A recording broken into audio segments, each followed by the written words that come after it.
الحمد لله الحمد لله وحده لا شريك له ولا شيء يعجزه ولا إله غيره قديم بلا ابتداء دائم بلا انتهاء لا يفنى ولا يبيد ولا يكون إلا ما يريد لا تبلغه الأوهام ولا تدركه الأفهام ولا تشبهه الأنام حي لا يموت قيوم لا ينام أشهد أن لا إله إلا الله وحده لا شريك له وأشهد أن محمدا عبده ورسوله صفيه من خلقه وحبيبه اللهم صل على محمد وعلى آل محمد كما صليت على إبراهيم وعلى آل إبراهيم وبارك على محمد وعلى آل محمد كما باركت على إبراهيم وعلى آل إبراهيم في العالمين إنك حميد مجيد عباد الله اتقوا الله حق تقاته ولا تموتن إلا وأنتم مسلمون اعلموا أن البر لا يبلى والذنب لا ينسى والديان لا يموت اعمل ما شئت كما تدين تدان أعوذ بالله من الشيطان الرجيم بسم الله الرحمن الرحيم كنتم خير أمة أخرجت للناس تأمرون بالمعروف وتنهون عن المنكر وتؤمنون بالله ولو آمن أهل الكتاب لكان خيرا لهم منهم المؤمنون وأكثرهم الفاسقون. Kalian adalah sebaik-baik umat yang dikeluarkan bagi manusia. Ta'muruna bil ma'ruf wa tanhauna 'anil munkar. Kalian mengajak kepada yang ma'ruf, yang baik, dan kalian mencegah daripada kemungkaran. Kalau seandainya ahli kitab itu beriman dan kalian beriman kepada Allah, dan kalau seandainya ahli kitab itu beriman kepada Allah, lakana khairan lahum, maka itu lebih baik bagi mereka. Minhumul mu'minuna wa aktsaruhumul fasiqun, sebahagian daripada mereka beriman dan sebahagian yang lain adalah, kebanyakan mereka yang lain adalah orang-orang fasik. Saudaraku sidang jamaah Jumat yang dimuliakan Allah dan seluruh ahibati fillah yang dirindukan oleh Rasulullah sallallahu alaihi wasallam. Kalau kita berada di luar dan kita menanyakan tentang orang Aceh, maka satu yang akan selalu diingat oleh orang non Aceh tentang orang Aceh itu atau tentang Aceh itu sendiri adalah tentang agama, tentang Islam, tentang syariat di Aceh. Itu yang mereka ingat dan itu yang mereka sebutkan di awal. Kemana saja kita tanya sama orang Aceh, siapa orang Aceh? Kalau memang mereka ingin menanggapi secara positif. Yang positifnya dari orang Aceh itu apa? Itu adalah agama mereka. Yang positifnya dari orang Aceh itu apa? Islam mereka. Yang positifnya dari orang Aceh itu apa? Adalah syariat mereka. Ada syariat Islam di Aceh. Maka saudaraku yang dimuliakan Allah, kami ingin menyoroti sedikit tentang masalah ini di dalam kehidupan kita. Jadi syariat Islam itu, syariah itu sendiri adalah merupakan agama artinya. Jadi syariat Islam, agama Islam, syariat Allah itu agama Allah. Jadi segala yang diwahyukan kepada Nabi Muhammad, yang dibawakan oleh Nabi kepada kita, itu adalah syariat. Itu adalah Islam. Lalu kita harus paham dalam perkembangannya kemudian makna syariat ini terjadi perubahan dalam persepsi kita. Terjadi perubahan dalam pemahaman kita, baik kita sadar atau kita tidak sadar. Jadi kalau hari ini kita bicara masalah syariat Islam, ya berarti orang mengatakan bahwa syariat Islam itu ada di Aceh. Siapa bilang syariat Islam ada di Aceh? Di mana saja umat Islam ada, ya syariat Islam berarti ada, walaupun bukan di Aceh. Di tempat orang Padang ada syariat Islam di sana. Kemudian orang Jawa ada syariat Islam, selama ada orang Muslim di sana mesti ada syariat Islam di sana. Karena itu agama Allah. Orang yang mengamalkan agama Allah itu berarti mengamalkan syariat Islam. Nah, perubahan yang terjadi kemudian adalah orang memahami syariat ini dalam makna yang sempit. Mereka memahami bahwa dari dua sisi syariat ini, kita ketahui di dalam agama Islam itu ada masalah akidah, ada masalah fikih dan ibadah, ada juga masalah akhlak di sana. dan nilai. Nah, dalam masalah akidah kita memiliki kebebasan yang luar biasa di negeri ini untuk menyebarkan akidah kita, untuk kita mengamalkan akidah dan keyakinan kita. Orang Jawa tidak perlu kepada kanun syariat Islam untuk mereka menyebarkan dan untuk mempertahankan akidah mereka. Akidah bagian daripada syariat, bagian daripada agama. Itu tidak perlu kepada undang-undang khusus, tidak perlu. Siapapun boleh berdakwah, mengajak kepada kebaikan, mengajak kepada agama Islam, dan berdiskusi untuk menyatakan bahwa akidahnya yang benar, akidahnya adalah benar adanya. Itu dilindungi secara undang-undang. Bahwa siapa saja boleh berkeyakinan, apalagi agama Islam ini. Dari seluruh pelosok tanah air, ya, boleh saja kita berkeyakinan, punya akan iman dalam masalah iman, masalah etikat akidah, itu luar biasa, tidak ada masalah, dilindungi secara undang-undang. Dalam Undang-Undang Dasar 45 tertera jelas perlindungan terhadap akidah dan keyakinan ini. Jadi kita juga di Aceh tidak perlu kepada kanun untuk masalah kita menyebarkan dan mempertahankan undang-undang kita dan mempertahankan akidah kita. Nah, lalu kemudian dalam masalah fikih, masalah muamalat, masalah ibadah kita, ya. Di sini adalah masuk dalam ranah perbuatan. Ranah perbuatan ini masalah fikih, muamalat dan yang lain masalah ibadah juga. Ada di sana masalah ibadah yang kita lakukan jauh sebelum negara Indonesia ada, sudah kita lakukan. Apa itu? Ya seperti sholat kita, membayar zakat kita, pergi haji kita. Itu bagian daripada ibadah yang tidak terbatasi oleh undang-undang. Sebelum negara ini ada, itu sudah kita lakukan. Sudah kita lakukan. Kemudian masuk dalam masalah muamalah. Muamalah itu adalah tentang permasalahan yang berkenaan tentang masalah hubungan transaksi ekonomi dan yang lain-lain. Nah, di sini ada yang merupakan bagian yang perlu andil daripada negara. Perlu andil daripada negara untuk mewujudkan supaya muamalah Islamiyah terjadi. Persis seperti misalkan tentang masalah riba dan perbankan.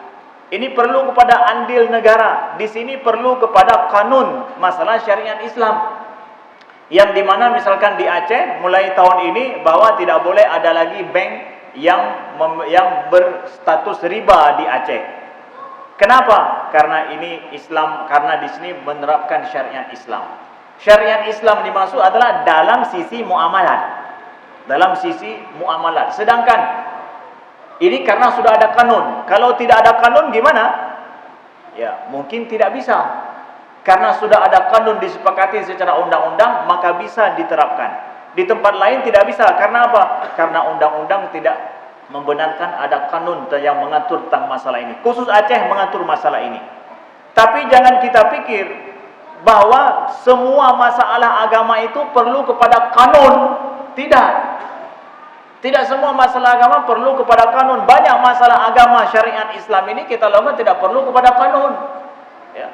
Dan kita juga telah melakukan permasalahan masalah rumah tangga, itu tidak perlu kepada kanun. Kita bisa melaksanakan masalah rumah tangga kita walau tidak ada kanun. Jadi janganlah sempit kita pahami bahwa syariat Islam itu yang sudah dikanunkan, yang sudah diundang-undangkan. Kalau enggak diundang-undangkan bukan syariat Islam. Itu salah. Syariat Islam ini luas.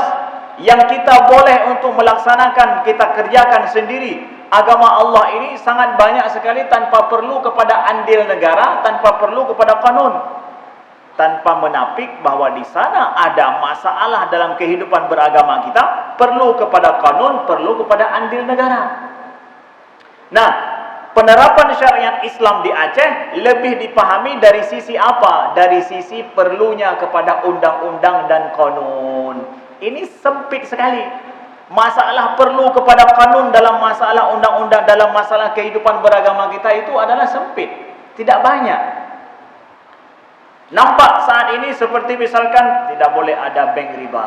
Hancurlah bank riba di Aceh. Kenapa? Karena kanun sudah mengatur.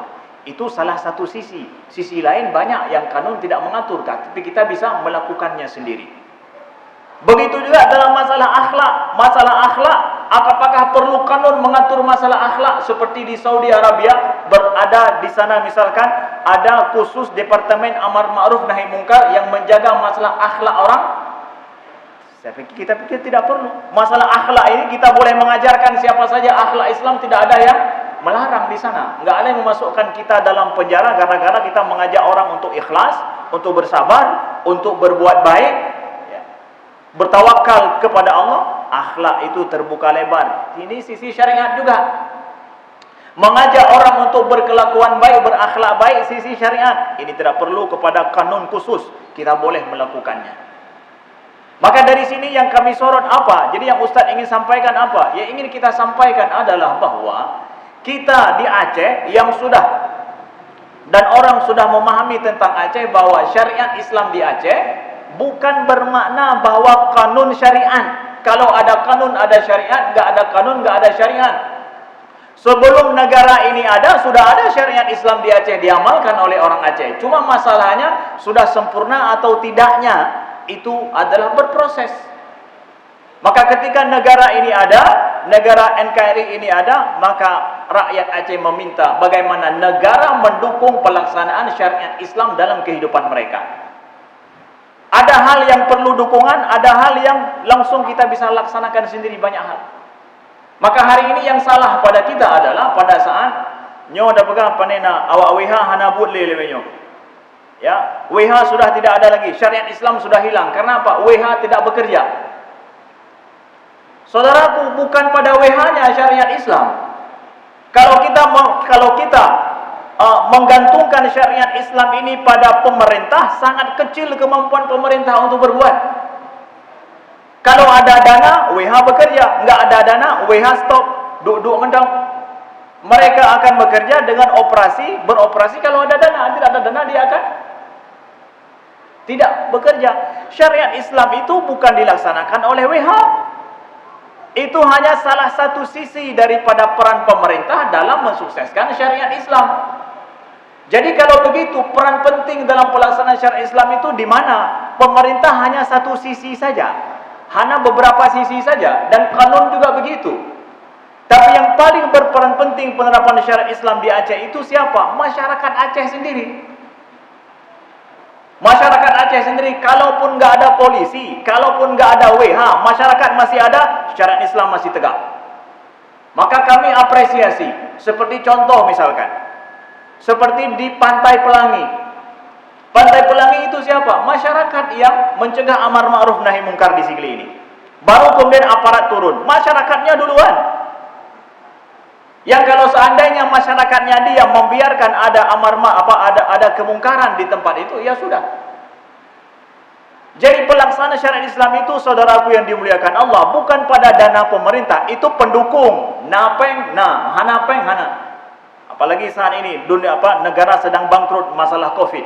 Banyak proyek tidak terbayar. Kenapa? Tidak sanggup bayar. Lalu masalah syariat seperti apa? Begitu juga. Jangan gantungkan pelaksanaan syariat Islam ini pada pemerintah. Itu sisi yang kecil sekali. Justru syariat Islam yang paling penting dilakukan oleh pemerintah apa? Yang paling penting syariat Islam dilakukan oleh pemerintah, nyo yang bakjaro pemerintah, yang paling penting adalah kan cuma mengatur rakyat bak kedai kopi, tok wate maghrib. Bukan itu yang paling penting. Yang paling penting adalah tata kelola pemerintahan yang adil dan jujur, transparan, tanpa korupsi. Itu yang paling penting. Itu syariat Islam yang harus dilakukan oleh pemerintah sendiri. Pemerintah Aceh ingin melaksanakan syariat Islam, buktikan syariat Islam itu di kantor pemerintah. Itu peran penting pemerintah dalam pelaksanaan syariat Islam. Buktikan bahwa semua terjadi secara transparan, jujur. Tata kelola pemerintahan yang bersih, itu syariat Islam yang ada dalam genggaman pemerintah yang rakyat nggak bisa masuk di situ. Masalah kedai kopi tidak tutup, rakyat bisa bertindak. Kita kampung ini ada kanun kampung yang setelah 2006 di Aceh ini ada pengaturan kanun kampung yang diakui oleh pemerintah. Setiap kampung boleh buat kanun dalam masalah amar ma'ruf nahi mungkar. Oh, di kedai kopi tempat kami ini sudah maghrib banyak orang main game. Kanun kampung bisa diaktifkan. Buat kanun kampung yang dengan kanun tersebut pemerintah nggak bisa masuk, nggak bisa bilang enggak. Kita masyarakat di kampung ini sudah sepakat bahawa dari maghrib sampai isya kejadian harus begini-begini. Malam Jumat masyarakat harus mengaji. Kanun kampung disepakati, polisi pun tidak bisa mengatakan tidak. Nyanka kanun kampung diakui oleh undang-undang. Kita bisa buat. Aktifkan kanun kampung kita untuk pelaksanaan syariat Islam di Aceh, itu terbuka lebar di situ. Ya, amar ma'ruf nahi mungkar kita itu diakui oleh undang-undang kanun kampung. Mari buat kampung kita, apa yang harus kita buat? Ada masalah di kampung kita ini? Ya, ada masalah. Buat kanun kampung, duduk kita bermusyawarah bersama-sama. Sudah tertera butir-butir kanun kampung disepakati oleh masyarakat, undang-undang membackup, melindungi itu. Polisi akan melindungi, WH akan. Kenapa? Ini kanun kampung yang diakui. Amar ma'ruf nahi mungkar, penerapan syariat Islam di kampung tersebut. Maka dari sini saudaraku yang dimuliakan Allah, kita kapanpun akan ada orang yang berbuat maksiat. Ya, dimanapun akan ada orang yang berbuat maksiat. Bahkan pada masa Nabi SAW, ada orang yang melakukan zina pada masa Nabi, ada. Ada yang minum khamar pada masa Nabi, ada. Lalu pada masa Nabi ada orang yang berbuat maksiat, ada orang yang berbuat zina, nauzubillah, ada orang yang meminum khamar. Cuma orang yang berbuat maksiat itu tidak luput daripada sanksi. Ini dia. Tidak luput daripada sanksi. Sehingga orang yang ingin berbuat maksiat pikir-pikir dulu. Pikir-pikir dulu, kalau saya berbuat kena sanksi tidak. Pada saat yang kita khawatirkan adalah bukan orang berbuat maksiat, tetapi setiap orang melakukan kejahatan tidak ada sanksi terhadap perbuatan mereka. Ini yang kita khawatirkan. Makanya perlu kepada kontrol sosial. Kontrol sosial lah yang paling kita butuhkan. Sehingga siapa saja main judi, mereka akan kena langsung. Siapa yang main judi, maka mereka akan kena sanksinya. Minum minuman keras akan dapat sanksinya. Mereka main game judi online yang lain dapat sanksinya, tidak akan lolos. Itu yang penting. Kontrol sosial itu paling penting dalam kehidupan mengamalkan syariat Islam, saudaraku yang dimuliakan Allah. Makanya Rasulullah SAW dengan tegas mengatakan bahwa la ta'murunna bil ma'ruf wa la tanhaunna 'anil munkar.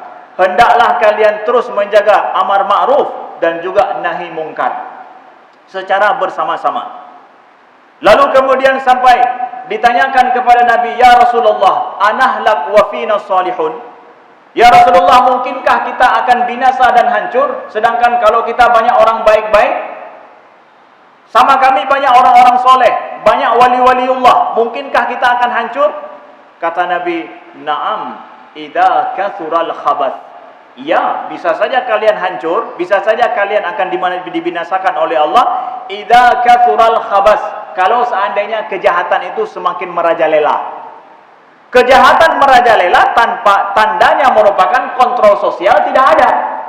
Ada orang misalkan mau sewa rumah di sebuah kampung. Orang luar datang sewa rumah di sebuah kampung. Orang kampung itu nggak mau tahu siapa orang tersebut, mau dibuat apa di rumahnya terserah dia, mau suka-suka dia buat terserah dia. Itu akan terjadi kejahatan. Kenapa? Kontrol sosial tidak ada. Begitulah akan terjadi kejahatan, saudaraku yang dimuliakan Allah. Maka yang kita butuhkan kontrol bersama terhadap kejahatan itu. Kontrol bersama. Baik dah pegah apa ni WH kai duduk kedoi lewenyo hanai pegah tak boleh. Mai drone ikamu panina kan WH. Jadi menyalahkannya tapi nah tamita WH ile baru tegakkan syariat Islam. Salah. Bukan begitu. Tapi kewajiban kita bersama. Man ra'a minkum munkaran falyughayyirhu bi yadihi. Siapa yang melihat suatu kemungkaran, cegah dan juga ubah dengan tanganmu, dengan tangannya. Fa illam yastati' fa bi lisani. Enggak mampu juga maka dengan lisannya. Kalau tidak mampu juga fa bi qalbihi, maka dengan hatinya. Dia membenci dan menjauhi daripada perbuatan tersebut. Rasulullah SAW dari hadis daripada Ibnu Mas'ud, riwayat daripada Imam Turmuzi, Abu Daud dan Ibnu Majah. Apa kata Nabi SAW? Inna awwala ma dakhala naqsun ala bani Israel annahu idza laqiya ar-rajulu ar-rajula fayaqulu ittaqillaha wada' ma tasna' fa innahu la yahillu lak.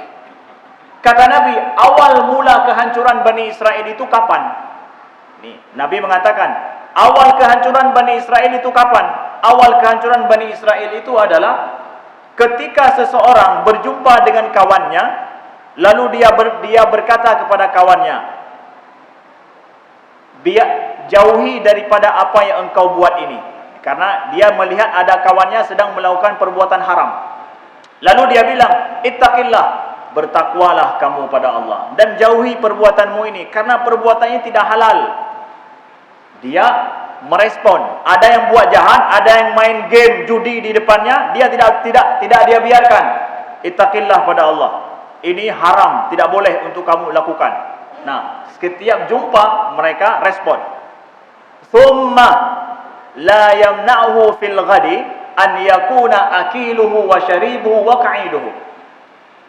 Tapi esok harinya kawan dia ini yang melakukan main judi misalkan ini, perbuatan haram ini, itu kemudian tidak menjadikan kawannya ini menghalangi dia untuk duduk bersama kawannya ini yang sedang main judi, ya, misalkan ya, untuk dia makan dan minum bersamanya dan duduk bersamanya.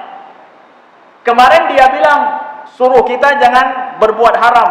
Esoknya orang yang bilang itu duduk enteng saja dengan kawannya yang masih main judi itu.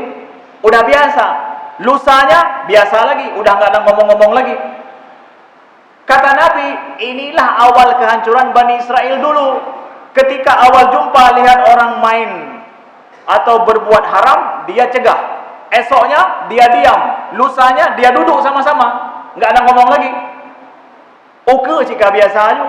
Oke lah, lebih ramai awak main judi dengan tanya, tak iya mentang.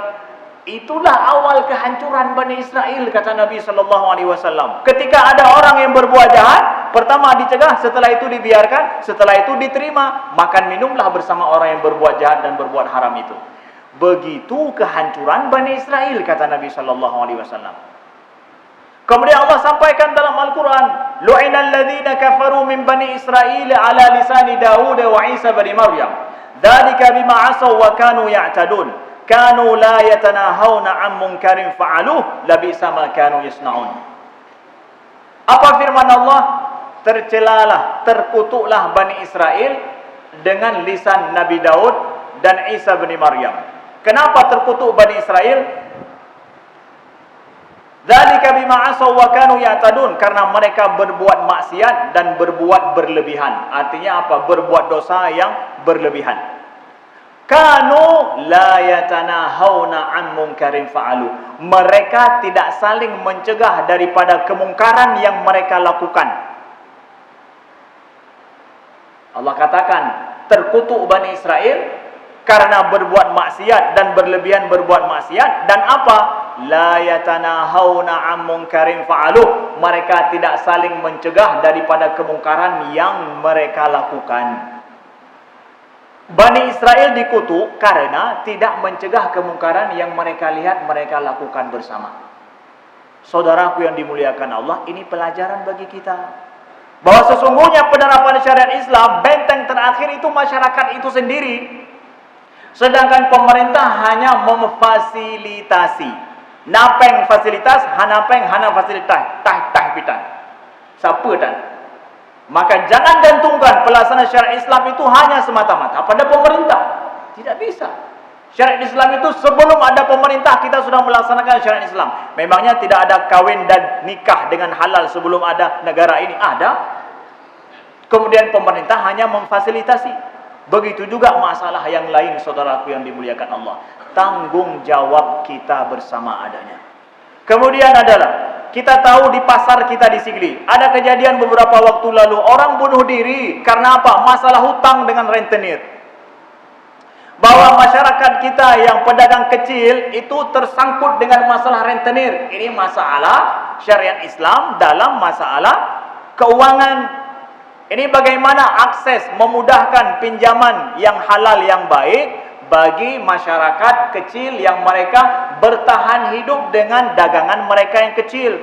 Yang memberikan solusi untuk ini siapa? Rentenir. Terus institusi halal, pemerintah, masyarakat buat apa? Tidak ada. Ini aib kita di Sigli. Masyarakat kita yang membutuhkan pada dana untuk bertahan hidup, jual sayur hanya 500.000 dalam satu hari modal mereka. Itu bertahan hidup dengan itu, mereka enggak dapat pinjaman dana halal, tapi harus pada dana yang haram. Mana orang yang mau berbuat secara untuk halal? Ini penerapan syariat Islam loh. Penerapan syariat Islam untuk masyarakat kita, ini dana yang halal ada. Maka kita berikan kepada mereka, lepas mereka daripada rentenir.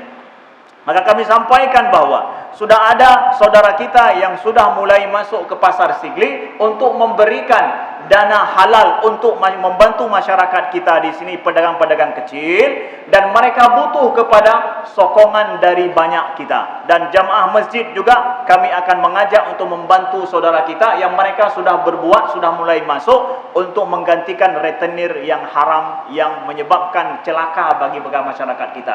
Ini tanggungjawab kita dalam melaksanakan syariat Islam, saudaraku yang dimuliakan Allah. Bacut-bacut pun yang dia tanya pebut, baik pegah bahawa pemerintah mah hendak pegahnya, hendak fikir tanya. Pemerintah trip tak bagi fikir. Ton yang fikir, ton ke bolong tentai je pegat. Masyarakat, hari ini kita fikir duduk bersama, lusa kita laksanakan. Bisa dengan kita bersama-sama. Maka pelaksanaan syariat Islam, benteng paling utama itu adalah masyarakat itu sendiri. Kemudian di akhir daripada ini, amanah kami juga adalah, saudaraku yang dimuliakan Allah, bahawa jaga juga di dalam masalah ekonomi kita, ekonomi umat ini, saudara-saudara kita setelah masalah rentenir itu tadi, pedagang-pedagang besar juga, dalam masalah grosir, ya, jangan mempermudah bagi perusahaan luar untuk masuk ke tempat kita, yang mereka memang sudah kaya, kemudian mereka memperkaya diri di tempat kita. Masuk perusahaan-perusahaan grosir, tempat kelontong kita beli kebutuhan hari-hari. Hari ini sudah ada pilihan lain. Bukan cuma pilihan punya orang Sigli, punya orang Pidi, ada punya orang luar. Dan lebih mewah, lebih indah, lebih bagus nampaknya. Maka ini akan bersaing sekarang. Nanti kita akan beli kebutuhan minyak kita bukan pada orang Sigli lagi, tapi pada perusahaan dari luar. Dan ini kesalahan pemerintah memberikan keran untuk masalah ini. Kalau nanti ternyata akhirnya harus tutup toko-toko orang Sigli yang menjual minyak goreng, saka, gula, itu semua, akhirnya belilah pada orang yang dari luar. Bagaimana nasib ekonomi kita sendiri? Ini kesalahan pemerintah dalam mengatur permasalahan ini. Pemerintah punya wewenang untuk tidak mudah membuka keran bagi pengusaha-pengusaha luar ataupun yang sifatnya adalah yang sudah kaya raya untuk cari untung.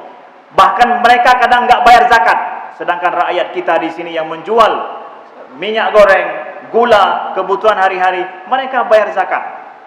Maka belilah pada orang-orang yang mereka membayar zakat, saudaraku yang dimuliakan Allah. Ustaz, tapi itu kan yang memberikan itu, kemudian yang bekerja kan orang kita juga. Orang kita juga yang bekerja, tapi perusahaan punya orang luar. Penjajah dulu masuk seperti itu juga. Memangnya Belanda masuk nggak ada yang memfasilitasi di sini? Kena orang bantu cik. Tapi mereka menjajah. Siapa yang bantu Belanda? Orang kita juga ada yang bantu. Begitu juga dalam masalah ekonomi kita, ya. Maka belanjalah, supportlah pada tetangga-tetangga kita, orang-orang kita di sekeliling kita yang mereka berjualan. Mungkin nggak ada promosi sama mereka, mungkin nggak ada lebih murah pada mereka, tapi itulah ekonomi kita. Kalau kaya mereka, laba mereka itu akan kembali kepada rakyat Sigli juga. Karena zakat wajib dikeluarkan untuk orang Sigli, nggak boleh keluar. Hasilkan di Sigli, keluarkan di Sigli. Itu untuk orang kita juga. Maka sedikit pakai iman, sedikit pakai akhlak, sedikit pakai norma Islam dalam kita berbelanja. Sokonglah belanja kita bersama-sama pada orang-orang yang memang mengeluarkan zakat, saudaraku yang dimuliakan Allah. Ini bagian daripada amar ma'ruf nahi mungkar yang perlu sama-sama kita untuk mengawasi dan sama-sama kita dukung. Dan sesungguhnya penerapan syariat Islam itu sekali lagi kembali kepada kita dan masyarakat dan kesadaran kita bersama. Alhamdulillah.